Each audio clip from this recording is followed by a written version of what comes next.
chapter 4 from Neville Goddard, which is the awakened imagination and the search.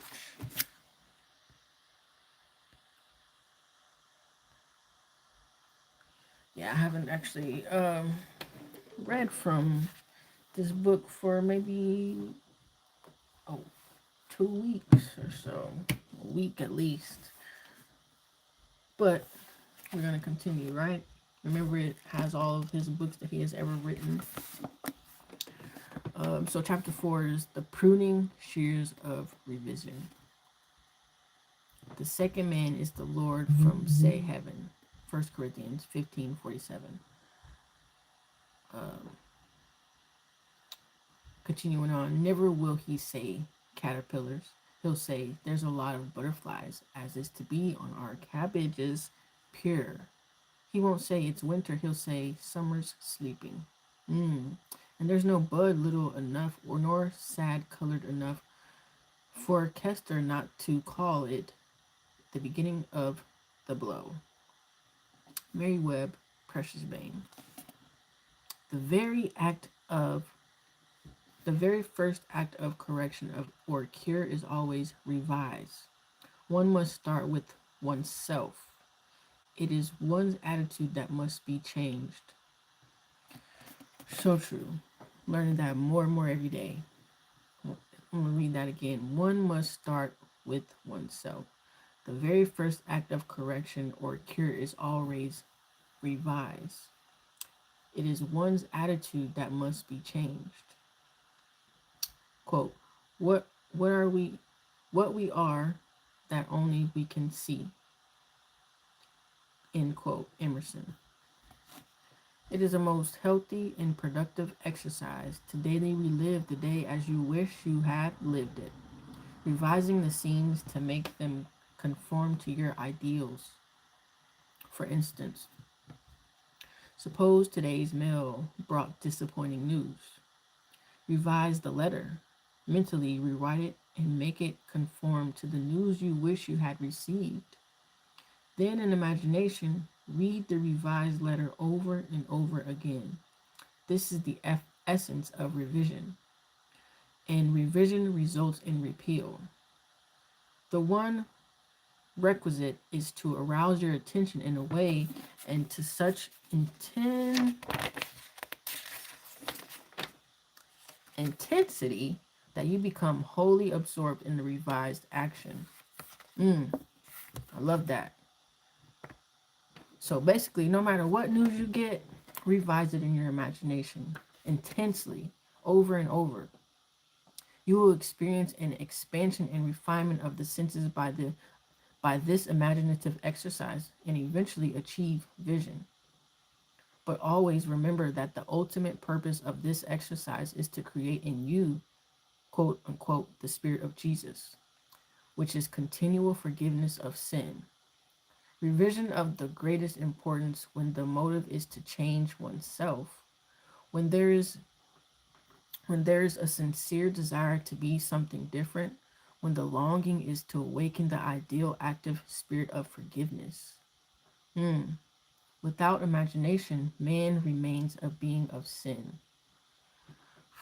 Man either goes forward to imagination or remains imprisoned in his senses.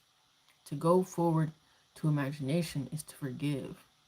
Forgiveness is the life of the imagination. The art of living is the art of forgiving. That's deep.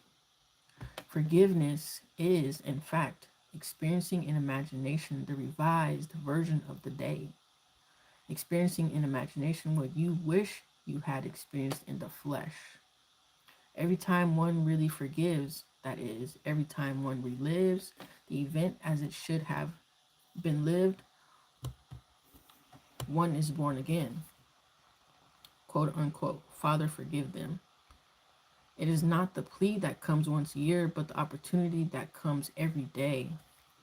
The idea of forgiving is a daily possibility, and if it is sincerely done, it will lift man to higher and higher levels of being. He will experience a daily Easter, and Easter is the idea of rising transformed.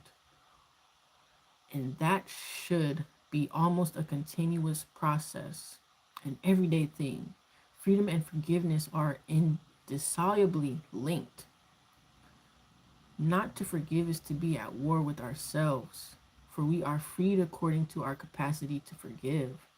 Man, I'm gonna read that again.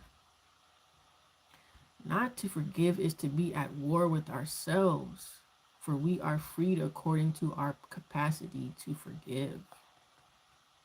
That is so real. Forgiveness is not about no one else but you. You know, you're not like really harming anything or anyone but you. You're carrying the burden. You're carrying those burdens. You're carrying that anger, that guilt, all of that within you. You're not able to live the life that you are really want to live, or the life that you actually deserve, because you're holding on to bullshit. You're not able to fly freely and live freely because you're holding on to guilt, anger, shame, and resentment, all that stuff, that heavy stuff. You know what I mean? You're not able to live a lighter life because you're holding on to heavy shit. So forgive and you shall be forgiven. Forgive not merely from a sense of duty or service. Forgive because you want to. Thy ways are ways of pleasantness, and all thy paths are peace. You must take pleasure in revision, right? Revision is going in your imagination and revising what took place differently that didn't sit right with you. You can forgive others effectively only when you have a sincere desire to identify them with their ideal. Duty has no momentum. Forgiveness is a matter of deliberately withdrawing attention from the unrevised day and giving it full strength and joyously to the revised day. If a man begins to revise even a little of the vexations and troubles of the day, what's going on, Brooks? Thank you for joining. Thank you for saying what's up in the chat. Everybody else do the same. If a man begins to revise even a little of the vexation and troubles of the day, then he begins to work practically on himself. Wow. Every revision is a victory over himself and therefore a victory over his enemy.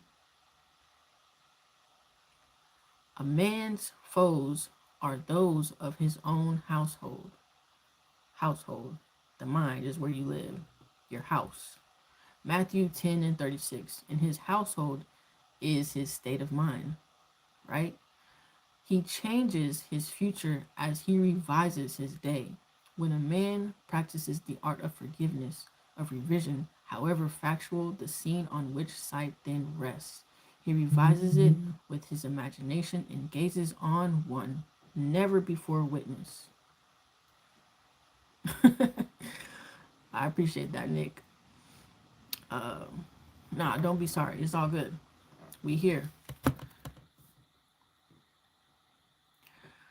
The magnitude of the change which any act of revision involves makes such change appear wholly improbable to the realist, the unimaginative man, but the radical changes in the fortunes of the prodigal were all produced by a change of heart. The battle man fights his fault in his own imagination. The man who does not revise the day has lost the vision of that life, into the likeness of which it is the true labor of the Spirit of Jesus to transform this life. Quote, all things whatsoever ye would that men should do to you, even so do ye to them, for this is the law. End quote. Matthew 7 and 12. Here is the way an artist's friend forgave herself and was set free from pain, annoyance, and unfriendliness. Knowing that nothing but forgetfulness and forgiveness will bring us to the new value, she cast herself upon her imagination and escaped from the prison of her senses. She writes, quote, Thursday I taught all day in the art school. Only one small thing marred my day. Coming into my afternoon classroom, I discovered the janitor had left all the chairs on top of the desk after cleaning the floor. As I lifted a chair down, I slipped it slipped from my grasp and struck me a sharp blow on the instep of my right foot. I immediately examined my thoughts and found that I had criticized the man for not doing his job properly. Since he has lost his helper, I realized he probably felt that he had done more than enough and it was an unwanted gift that had bounced and hit me on the foot. Looking down at my foot, I saw both my skin and nylons were intact, so forgot the whole thing. That night, after I had been working intensely for about 3 hours on a drawing, I decided to make myself a cup of coffee. To my utter amazement, I couldn't manage my right foot at all. It was giving out great bumps of pain. I hopped over to a chair and took off my slipper and to look at it. The entire foot was a strange purplish pink, swollen out of shape and red hot. I tried walking on it and found that it just flapped. I had no control over it whatsoever. It looked like one of the two things. Either I had cracked a bone when I dropped the chair on it, or something could be dislocated. No use speculating what it is, better get rid of it right away. So I became quiet, all ready to melt myself into light. To my complete bewilderment, my imagination refused to cooperate. It just said no. This sort of thing often happens when I am painting. I just started to argue. Why not? It just kept saying no. Finally, I gave up and said, I am in pain. I'm trying hard not to be frightened. But you are the boss. What do you want to do? The answer, go to bed and review the day's events. So I said, all right, but let me tell you, if my foot isn't perfect by tomorrow morning, you have only yourself to blame. After arranging the bed clothes so they didn't touch my foot, I started to review the day. It was slow going as I had difficulty keeping my attention away from my foot. I went through the whole day, saw nothing to add to the chair incident. But when I reached the early evening, I found myself coming face to face with a man who, for the past year, had made a point of not speaking. The first time this happened, I thought he had grown deaf.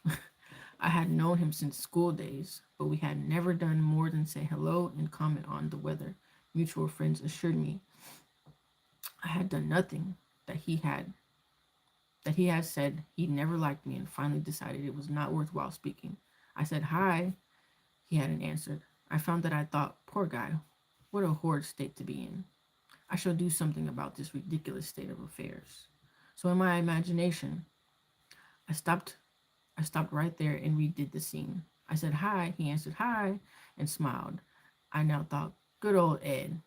I ran the scene over a couple times and went on to the next incident and finished up the day. Now what? Do we do my foot or the concert? I had been melting and wrapping up a wonderful present of courage and success for a friend who was to make her debut the following day, and I had been looking forward to giving it to her tonight. My imagination sounded a little bit solemn and as it said, let us do the concert. It would be more fun. But first, couldn't we just take my perfectly good imagination foot out of this physical one before we start? I pleaded, by all means. That done, I had a lovely time at the concert and my friend got a tremendous ovation. By now, I was very, very sleepy and fell asleep doing my project. The next morning, as I was putting on my slipper, I suddenly had a quick memory picture of withdrawing a discolored and swollen foot from the same slipper. I took my foot out and looked at it. It was perfectly normal in every respect. There was a tiny pink spot on the instep where I remembered I had hit it with the chair. What a vivid dream it was, I thought and dressed. While waiting for my coffee, I wandered over to my drafting table and saw that all my brushes were lying helter-skelter and unwashed. Whatever possessed you to leave your brushes like that? Don't you remember it was because of your foot? So it hadn't been a dream after all, but a beautiful healing. She had won by the art of revision, and she would have never won by force. Quote, in heaven, the only art of living is forgetting and forgiving, especially to the female, Blake, the subconscious. We should take our life not as it appears to be, but from the vision this artist, from the vision of the world made perfect that is buried under all minds, buried and waiting for us to revise the day. We should take our life. Oh, quote, where we are led to believe a lie when we see with, not through the eye. End quote. Blake. A revision of the day and what she held to be so stubbornly real was no longer so to her, like a dream, had quietly faded away. You can revise the day to please yourself, and by experiencing it in imagination, the revised speech and actions not only modify the trend of your life story, but turn all its discords into harmonies. The one who discovers the secret of revision cannot do otherwise than let himself be guided by love. Your effectiveness will increase with practice. Revision is the way by which right can find its appropriate might. Resist not evil, for all passionate conflicts result in an interchanging of characteristics. Quote, to him that knoweth to do good and doeth not, to him it is sin. End quote. James 4 and 17. To know the truth, you must live in truth, and to live in truth, your inner actions must match the actions of your fulfilled desires. Ooh, that's deep. To know the truth, you must live the truth, and to live the truth, your inner actions must match the actions of your fulfilled desires. Expectancy and desire must become one. Your outer world is only actualized in inner movement. Through ignorance of the law of revision, those who take warfare are perpetually defeated. Only concepts that idealize depict the truth. Your ideal of man in his truest self is because I firmly believe that whatever is most profoundly imaginative is, in reality, most directly practical, that I ask you to live imaginatively and to think into it and to personally appropriate the transcendent saying, quote, Christ in you, the hope of glory, end quote. Colossians 1 and 27. Don't blame, only resolve. It is not man that it is not man and the earth at their loveliest, but you practicing the art of revision makes paradise. The evidence of this truth can lie only in your own experience of it.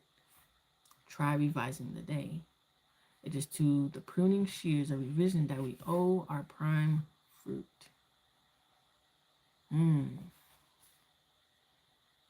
That was a good chapter. Really, really good. It is a healthy and productive exercise to revise the day. Who's that, Frank?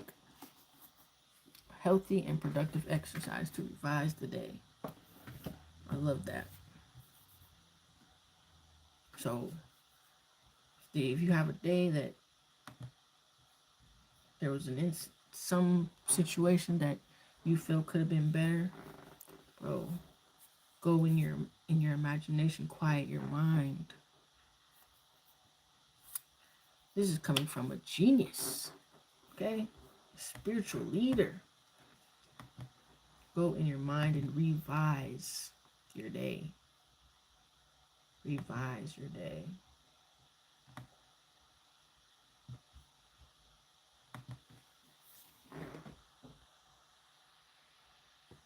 If you haven't already, make sure you hit that like button. Make sure you subscribe. Share this live. Because the algorithm needs to put out more content like this. Fuck all the bullshit. We need to put out more inspiration, more love, more peace, more empowerment. You know? Personal growth, motivation. That's what we need more of in the world.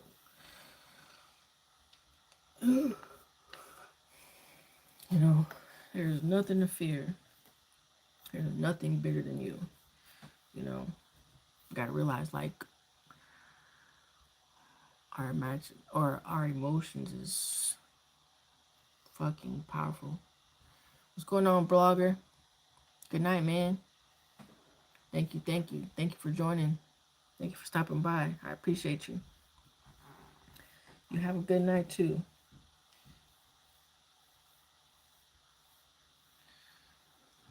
Yeah, there's nothing more powerful.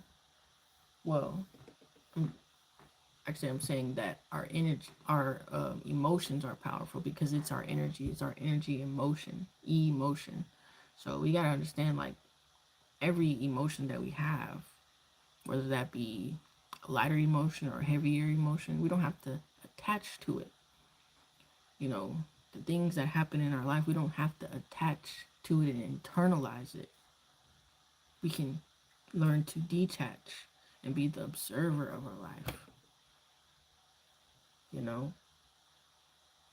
define the things that we want out of life, decide what it is that we truly fucking want, not off of no limiting beliefs and, oh, I can't do this, so I'm gonna settle for that. No, literally give yourself the permission to dream big, think big, because you fucking deserve it. You truly do. You don't have to, you're not broken. Nothing needs to be fixed. It's just about letting go. That's what I mean about understanding that our emotions are literally energy and motion. And if everything is energy in the world, where is your focus going? Where is your energy going? So that's really important. Like I said, revising the day.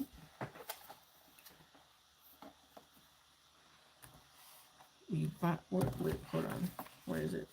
Revising the day is a healthy and productive exercise to live the day as you wished. Man, I need to highlight that. Matter of fact,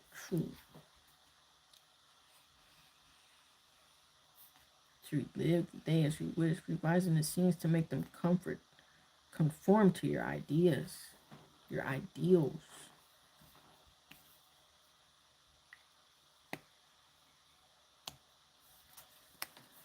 Your attitude must be changed. So real. Real, real, real. Alright, y'all. I gotta get back to my homework. So much love to y'all. Make sure you subscribe. Make sure you hit that like button. Make sure you share this live because, like I said, we need more shit like this out into the algorithm, out into the world. We need to push more of this type of content, and so we can remind everybody who the fuck they are, and start to live a better life individually and in turn as a collective. That's what we should really be focused on. Because if not, we're just gonna keep perpetuating the same bullshit, the fear, the doubt, the comparison, and all the stuff that keeps us stuck and feeling emotionally drained and heavy. So get back to who you truly are at your core, which is love. Love the life that you live. Live the life that you love. Fuck what anybody else says. Alright? Much love to y'all.